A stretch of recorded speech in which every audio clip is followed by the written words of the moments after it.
শপথ নিয়েই নেপালের শিক্ষা ব্যবস্থায় আমূল পরিবর্তন ঘোষণা দিয়েছেন নবগঠিত সরকারের প্রধানমন্ত্রী বলেন্দ্র শাহ। শিক্ষা ব্যবস্থাকে রাজনৈতিক প্রভাব মুক্ত করতে শিক্ষাঙ্গনে সব ধরনের রাজনৈতিক ছাত্র সংগঠন নিষিদ্ধ করা হয়েছে। একই সঙ্গে শিক্ষার্থীদের চাপ কমাতে পঞ্চম শ্রেণী পর্যন্ত সব ধরনের অভ্যন্তরীণ পরীক্ষা নিষিদ্ধ করা হয়েছে। বিদেশি নামে পরিচালিত স্কুলগুলোর নাম পরিবর্তন করে দিতে বলেছেন নেপালি নাম। বিস্তারিত ডেস্ক রিপোর্টে।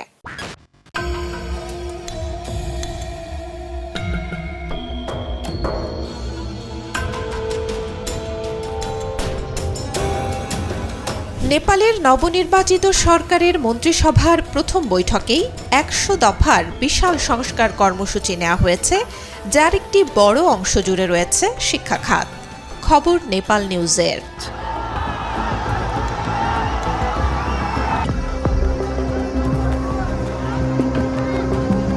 ছাত্র রাজনীতি নিষিদ্ধ করে ক্যাম্পাসগুলো থেকে সব ধরনের রাজনৈতিক সংগঠন সরিয়ে ফেলার নির্দেশ দিয়েছে সরকার। এর পরিবর্তে আগামী ৯০ দিনের মধ্যে অরাজনৈতিক স্টুডেন্টস কাউন্সিল গঠন করা হবে, যা শিক্ষার্থীদের প্রকৃত দাবি তুলে ধরবে।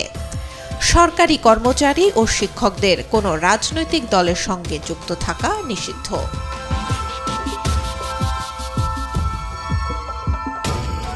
শিক্ষার্থীদের চাপ কমাতে এবং পড়াশোনাকে আনন্দদায়ক করতে পঞ্চম শ্রেণী পর্যন্ত সব ধরনের অভ্যন্তরীণ পরীক্ষা বাতিল করা হয়েছে।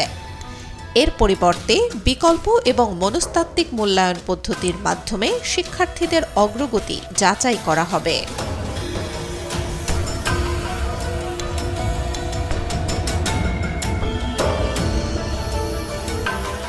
নেপালি জাতীয়তাবাদ উৎসাহিত করতে বিদেশি নামে পরিচালিত স্কুলগুলোকে নাম পরিবর্তন করে এই বছরের মধ্যেই নেপালি নাম দিতে বলা হয়েছে।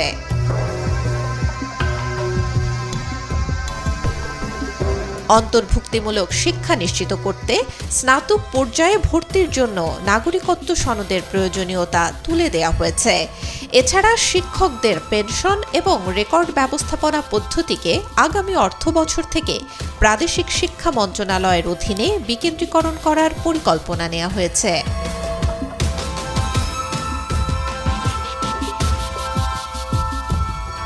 সরকারের দাবি, এই সংস্কারগুলোর মূল লক্ষ্য শিক্ষাকে আরও অন্তর্ভুক্তিমূলক, শিক্ষার্থী বান্ধব এবং গবেষণাধর্মী করে তোলা।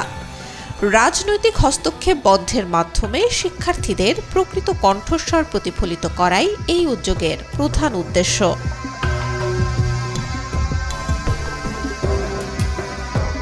দুর্নীতি, স্বজনপ্রীতি, দ্রব্যমূল্যের ঊর্ধ্বগতি, জীবনযাত্রার নিম্নমানের কারণে গত বছর নেপালের তৎকালীন প্রধানমন্ত্রী কেপি শর্মা ওলি ও তার সরকারের বিরুদ্ধে বিক্ষোভে ফেটে পড়ে নেপালের জেনজি প্রজন্ম। পরে এতে অংশ নেন সর্বস্তরের মানুষ। বিক্ষোভের মুখে পদত্যাগ করেন কেপি শর্মা।